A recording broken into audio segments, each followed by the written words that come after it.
तो ये सीधी तस्वीर आप देख रहे हैं, प्रधानमंत्री नरेंद्र मोदी प्रगति मैदान में मौजूद हैं और दिल्ली वासियों को एक बड़ी सौगात देने वाले हैं प्रधानमंत्री नरेंद्र मोदी। और इस बड़ी सौगात से आपको बता दें कि दिल्ली वासियों को जो जाम की स्थितियों से परेशान होना पड़ता था, अब वो जाम की स्थिति पैदा नहीं होगी और जाम से अब मुक्ति मिलेगी दिल्ली वासियों को। तो दिल्ली वासियों के लिए आज का दिन बेहद ही खास है और प्रधानमंत्री नरेंद्र मोदी आज एक बड़ी सौगात देने वाले हैं। हालांकि प्रधानमंत्री नरेंद्र मोदी जब इसका उद्घाटन करेंगे, यानी कि ट्रांजिट कॉरिडोर का जब उद्घाटन करेंगे, उसके बाद प्रधानमंत्री नरेंद्र मोदी क्या कुछ कहने वाले हैं वो भी सुनना अपने आप में बेहद ही खास है। ये दो तस्वीर आप अपने टीवी स्क्रीन पर देख रहे हैं। पहली तस्वीर वो है जब प्रधानमंत्री नरेंद्र मोदी प्रगति टनल का जो उद्घाटन करने वाले हैं उसका जायजा लेते हुए नजर आ रहे हैं कि वहां पर तैयारियां किस तरीके से की गई हैं। दूसरी तस्वीर वो आप देख रहे हैं जो तैयारियां की गई हैं, जो अधिकारी वहां पर मौजूद हैं वो विस्तार से इस प्रगति टनल के बारे में बता रहे हैं कि जो रूट बनाया गया है वो रूट कहां से होकर जाएगा और कैसे दिल्ली वासियों को जाम से मुक्ति मिलेगी। दिल्ली की एक बड़ी समस्या ये मानी जाती है कि जाम की जो स्थिति है वहां पर उससे लोग काफी परेशान होते हैं और साथ ही साथ समय बहुत बर्बाद होता है लोगों का। उससे मुक्ति दिलाने के लिए इस टनल का उद्घाटन प्रधानमंत्री नरेंद्र मोदी की तरफ से। और दूसरी तस्वीर वो आप देख रहे हैं जब प्रगति टनल का निरीक्षण कर रहे हैं प्रधानमंत्री नरेंद्र मोदी, वो भी तस्वीर आपके टीवी स्क्रीन पर है। और तीसरी तस्वीर वो हम आपको दिखा रहे हैं कि टनल का सफर करते हुए प्रधानमंत्री नरेंद्र मोदी नजर आ रहे हैं। ये लाइव तस्वीर आप देख रहे हैं न्यूज़ 18 उत्तर प्रदेश उत्तराखंड पर। ये सीधी तस्वीर आप देख रहे हैं कि किस तरीके से जो टनल बनाया गया है वो टनल कितने किलोमीटर का है, इस टनल का विस्तार और ये रूट किधर किधर से होकर जा रही है। जो अधिकारी मौजूद हैं वो विस्तार पूर्वक इस टनल के बारे में प्रधानमंत्री नरेंद्र मोदी को डिस्क्राइब कर रहे हैं। और वाकई आज का दिन दिल्ली के वासियों को के लिए बहुत ही अहम माना जा रहा है, क्योंकि एक बहुत बड़ी सौगात है दिल्ली वासियों के लिए, क्योंकि जाम की स्थिति लगातार देखने को मिलती है। और अब जब ये प्रगति टनल बनकर तैयार हो गया है जिसका निरीक्षण प्रधानमंत्री नरेंद्र मोदी कर रहे हैं, तो सोचिए आप कि कितनी राहत उन लोगों को मिलेगी जो उस रास्ते से होकर गुजरते हैं। इस प्रगति टनल के निरीक्षण के लिए पहुंचे हैं प्रधानमंत्री नरेंद्र मोदी, जिसका पहले उद्घाटन किया है प्रधानमंत्री नरेंद्र मोदी ने और उसके बाद उसका निरीक्षण भी किया है। और अब उस टनल का पूरा सफर जो है वो देख रहे हैं कि कैसे बनाया गया है इस टनल को।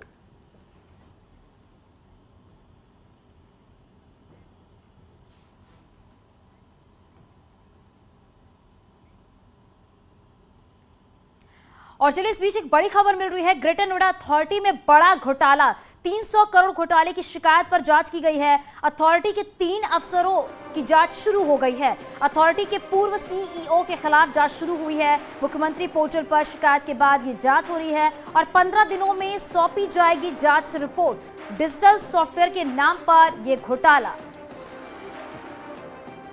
ये बड़ी खबर इस वक्त की है। मुख्यमंत्री पोर्टल पर शिकायत के बाद जांच शुरू कर दी गई है और 15 दिनों में ये रिपोर्ट जो है, जांच रिपोर्ट जो है वो सौंपी जाएगी और डिजिटल सॉफ्टवेयर के नाम पर ये बड़ा घोटाला सामने आया है। और साथ ही साथ अथॉरिटी के 3 अफसरों की जांच जो है वो शुरू हो चुकी है। हालांकि जांच के बाद ही और बातें पता चल पाएंगी। अथॉरिटी के पूर्व सीईओ के खिलाफ भी जांच शुरू हो गई है और ये जो शिकायत है वो मुख्यमंत्री पोर्टल पर शिकायत मिलने के बाद जो है वो जांच शुरू हो चुकी है। हमारे सहयोगी हिमांशु हमारे साथ फोन लाइन पर जुड़ गए हैं। हिमांशु, 300 करोड़ का ये बहुत बड़ा घोटाला सामने आया है, आगे जांच भी शुरू हो चुकी है, 15 दिन में रिपोर्ट भी सौंपी जाएगी, क्या जानकारी और मिल पा रही है? जी बिल्कुल, देखिए आपको बता दें कि एक समाज सेवी हैं जिन्होंने शिकायत की थी सीएम पोर्टल पर और इसके अलावा केंद्रीय नेतृत्व को भी इसकी शिकायत की थी उनके पोर्टल पर, जिसके बाद उत्तर प्रदेश शासन ने संज्ञान लिया और जांच के आदेश दिए। सबसे बड़ी बात है कि डिजिटल सॉफ्टवेयर तैयार करने के नाम पर यह घोटाले का आरोप है। को बता दें, जो चौंकाने वाली बात है, जो तथ्यों की बात है, उसमें ये चीज स्पष्ट की गई है कि ये जो 300 करोड़ है, एक तो नियमों के विरुद्ध इसकी पेमेंट कर दी गई, यानी 300 करोड़ रुपए भी चले गए और अभी तक जो सॉफ्टवेयर था, डिजिटल सॉफ्टवेयर तैयार होना था, वो सॉफ्टवेयर भी तैयार नहीं हुआ है। ऐसे में जो पूर्व में यहाँ के सीईओ थे नरेंद्र भूषण, वो यहाँ पर महाप्रबंधक, नियोजक यानी प्लानिंग और वरिष्ठ प्रबंधक, इन तीनों के खिलाफ जांच के आदेश दे दिए गए हैं। फिलहाल 15 दिनों में जांच आनी है। अब देखना होगा, जाहिर तौर पे जिस तरीके से पैसे का बंदरबाट हुआ और इसमें आरोप लग रहे हैं कि कहीं ना कहीं जो है पैसे का बंटवारा किया गया और 300 करोड़ रुपए का जो भुगतान है वो कर दिया गया और नियमों को ताक पर रखकर किया गया है। फिलहाल अभी ये देखना होगा 15 दिनों बाद जांच रिपोर्ट में क्या आता है। देखना होगा जब 15 दिन में इस जांच की रिपोर्ट सौंपी जाएगी तो क्या और अहम बातें सामने आती है। बहुत शुक्रिया इस पूरी जानकारी के लिए। और अब बात करते हैं रक्षा मंत्री राजनाथ सिंह के घर अहम बैठक, तीनों सेना प्रमुख बैठक में मौजूद है। अग्निपथ योजना को लेकर यह अहम बैठक हो रही है और 2 बजे तीनों सेनाओं के प्रमुखों की एक प्रेस कॉन्फ्रेंस भी होनी है। ये बड़ी खबर इस वक्त की है, तीनों सेना प्रमुख जो है वो बैठक में मौजूद है और ये बैठक जो है रक्षा मंत्री राजनाथ सिंह के घर पर ये बैठक चल रही है और 2 बजे तीनों सेनाओं के जो प्रमुख हैं वो एक प्रेस कॉन्फ्रेंस करेंगे, क्योंकि अग्निपथ योजना को लेकर जिस तरीके से लगातार शहर शहर में विरोध प्रदर्शन देखा जा रहा है, इस योजना को लेकर, उसी योजना को लेकर एक अहम बैठक जो है वो रक्षा मंत्री राजनाथ सिंह के घर पर हो रही है और इस बैठक में तीनों सेना प्रमुख जो हैं वो इस बैठक में मौजूद है। हमारे साथ हमारे सहयोगी संदीप बोल हमारे साथ फोन लाइन पर जुड़ गए हैं। संदीप, इस बैठक को लेकर क्या जानकारी मिल पा रही है? देखिए, ये दूसरी रिव्यू बैठक है जो कि रक्षा मंत्री ले रहे हैं। इससे पहले जो है कल एक रिव्यू बैठक हुई थी अग्निपथ स्कीम लागू होने के बाद क्या किस तरीके की कमियां है या जो मैसेजिंग जो जाना चाहिए था इस स्कीम के बारे में, किस तरीके से वो मैसेजिंग हो रही है। चूंकि कल की बैठक के बाद हम लोगों ने देखा कि कैसे शाम को दोपहर बाद तक जो है ये फैसला ले लिया गया कि रक्षा मंत्रालय के अधीन आने वाले कई सारे PSUs और कोस्ट गार्ड और जो ऑफिशियल वर्क है उसमें 10% की जो है आरक्षण जो है उन अग्निवीरों को दिया जाएगा। तो अभी फिलहाल मौजूदा हालात और क्या किया जा सकता है, जो डाउट है युवाओं के मन में जिसकी वजह से वो रोड्स पर हैं, सड़कों पर हैं, उनको कैसे दूर किया जा सकता है, इसको लेकर एक रिव्यू बैठक जो है आज फिर बुलाई गई है और उम्मीद यही की जा रही कि हो सकता है इसमें फिर कोई बड़ा फैसला भी हो सकता है, क्योंकि 2 बजे बिल्कुल संदीप, और ये भी देखा जा रहा है कि 2 बजे प्रेस कॉन्फ्रेंस भी होनी है, तीनों सेनाओं के प्रमुख जो है प्रेस कॉन्फ्रेंस करेंगे। हालांकि इस योजना को लेकर लगातार जिस तरीके से विरोध किया जा रहा है और इसमें यह भी बार बार कहा जा रहा है कि इसे समझने की जरूरत है कि अग्निपथ योजना आखिरकार है क्या। बहुत शुक्रिया इस पूरी जानकारी के लिए संदीप।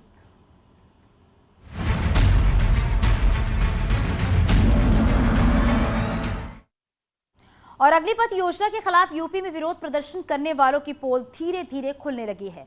सहारनपुर में पुलिस ने बड़ी सफलता हासिल की है और 5 ऐसे लोगों को गिरफ्तार किया गया है जो आर्मी अभ्यर्थियों को भड़काने का काम कर रहे थे। दरअसल पुलिस ने 5 फर्जी ऐसे आर्मी एस्पिरेंट्स को गिरफ्तार किया है जो अलग अलग राजनीतिक दलों से जुड़े हुए हैं। पुलिस के मुताबिक पकड़े गए 5 आरोपी आर्मी अभ्यर्थियों के प्रदर्शन के लिए उकसा रहे थे।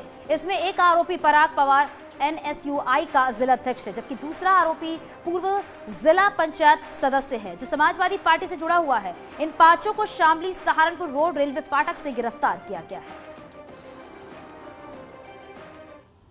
थाना रामपुर मनिहारन अंतर्गत हम लोगों ने 5 फेक आर्मी एस्पिरेंट्स को गिरफ्तार किया है।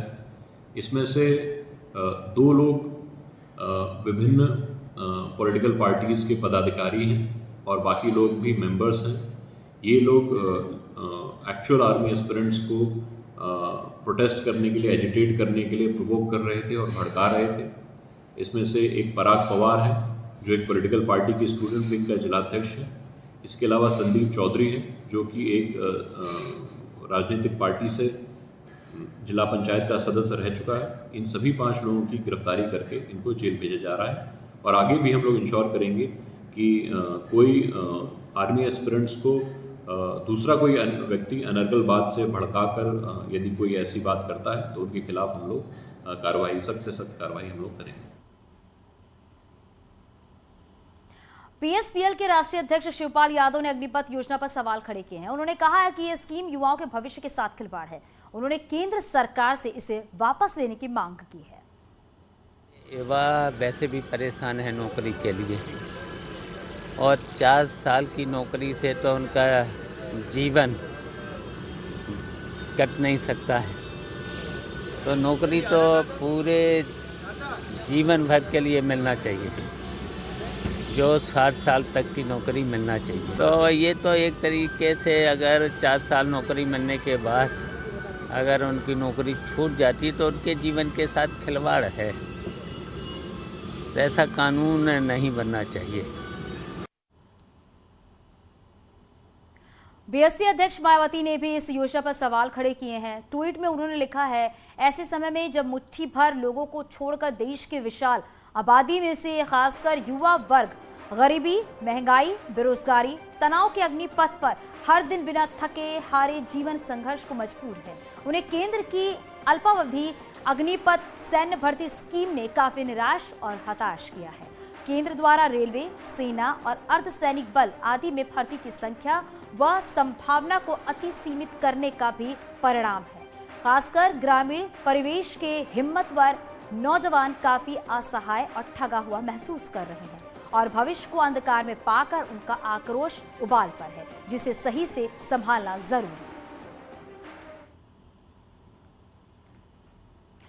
तो उधर एआईएमआईएम के प्रमुख अजदुद्दीन ओवैसी ने अग्निपथ योजना को लेकर पीएम मोदी पर निशाना साधा है। उन्होंने इस योजना को गलत बताते हुए इसे युवाओं के भविष्य के साथ खिलवाड़ बताया है।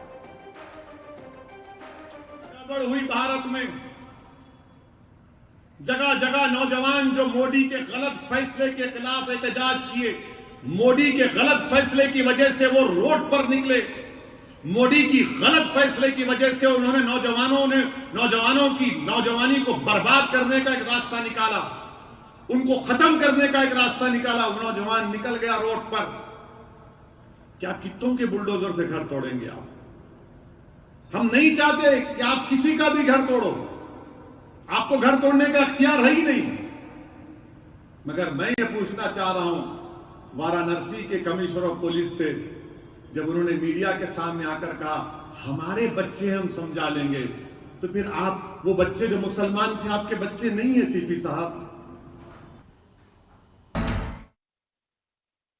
और बात यहां पर कर लेते हैं, लोकसभा उपचुनाव ही कर लेते हैं। तो लोकसभा उपचुनाव के लिए चुनाव प्रचार जो है वो तेज हो गया है और इसी क्रम में सीएम योगी अब से थोड़ी देर के बाद आजमगढ़ में हुंकार भरेंगे। यहां वो बीजेपी उम्मीदवार दिनेश लाल यादव निरहुआ के समर्थन में 2 जगहों पर चुनावी सभा को संबोधित भी करेंगे और थोड़ी देर में वो सगड़ी इलाके में रैली भी होगी। सीएम के आगमन से पहले जनसभा स्थल पर मंत्री दयाशंकर सिंह समेत कई दिग्गज नेता मौजूद हैं। वहीं दोपहर 12 बजे आजमगढ़ सदर में रैली भी करेंगे सीएम योगी आदित्यनाथ।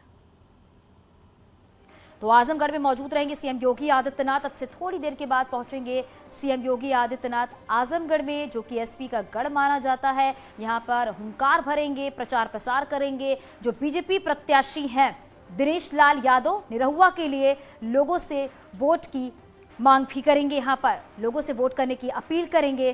तो आज सीएम योगी आदित्यनाथ थोड़ी देर के बाद आजमगढ़ में एक जनसभा को संबोधित भी करेंगे और ये आपको बता दें कि करीब 19.5 लाख वोटर्स हैं।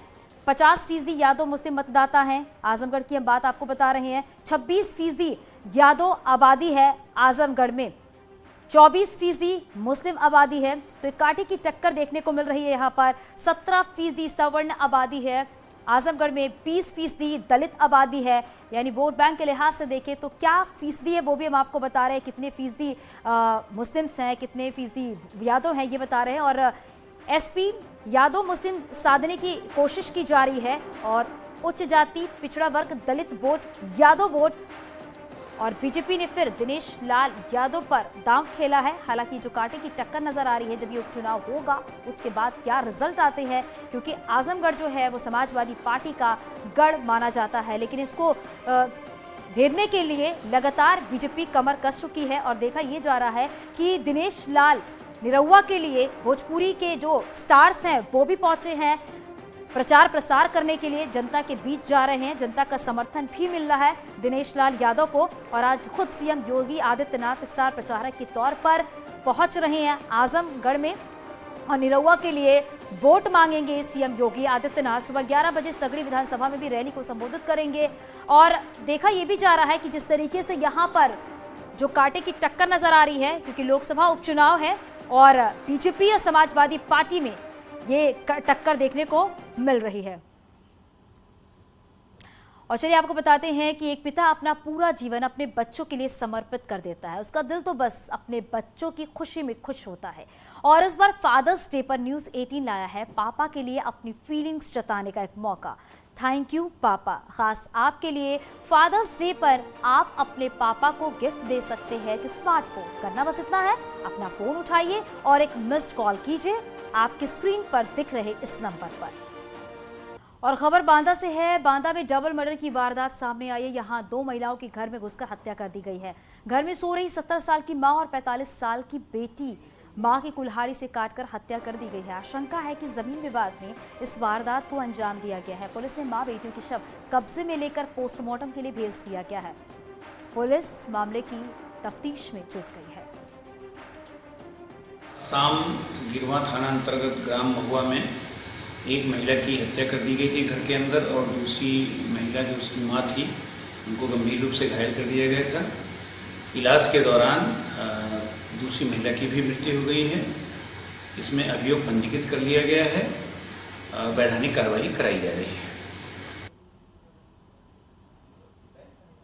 बदायूं में एक शख्स ने ट्रेन के आगे कूदकर आत्महत्या कर ली है और मौके पर एक सुसाइड नोट भी मिला है जिसमें उसने ससुराल वालों पर प्रताड़ित करने का आरोप लगाया है। आरोपी के मुताबिक ससुराल वालों ने उसे 15 लाख रुपए मांगे थे और उसने 13 लाख रुपए भी दिए, लेकिन उसके बाद भी वो लोग पत्नी को उसके साथ नहीं भेज रहे थे।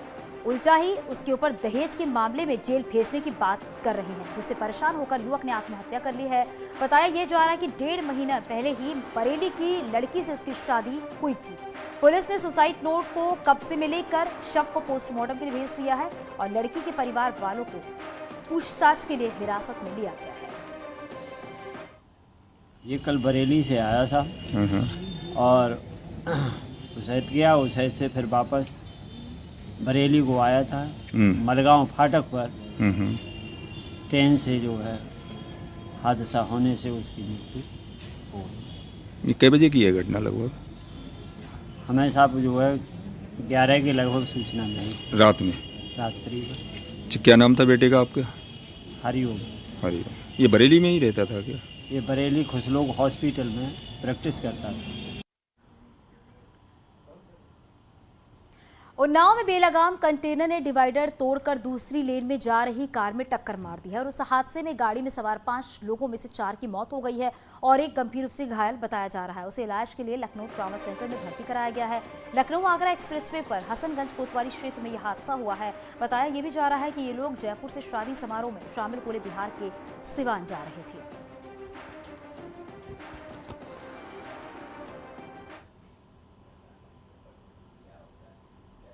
शाहजहांपुर में कटरा पुलिस ने माल खाने में सालों से रखी अवैध शराब को बुलडोजर चलाकर नष्ट कर दिया है। जहां 7 साल से माल खाने में रखी 22,000 लीटर से ज्यादा शराब को नष्ट किया गया है। कोर्ट के आदेश पर बुलडोजर की कार्रवाई भी की गई है। अधिकारियों द्वारा निरंतर इस बात के कड़े निर्देश दिए जा रहे हैं कि थानों पर जो माल है उनका विधिक निस्तारण शीघ्रातिशीघ्र कराया जाए। जिनके विनष्टीकरण की स्थिति हो उनको संबंधित न्यायालय से उचित आदेश प्राप्त करके उसको विनष्ट किया जाए। इसी क्रम में थाना कटरा द्वारा एक अच्छी कार्रवाई की गई है। इनके द्वारा 2015 से लेकर 2022 तक विगत 7-8 वर्षों में कुल मिला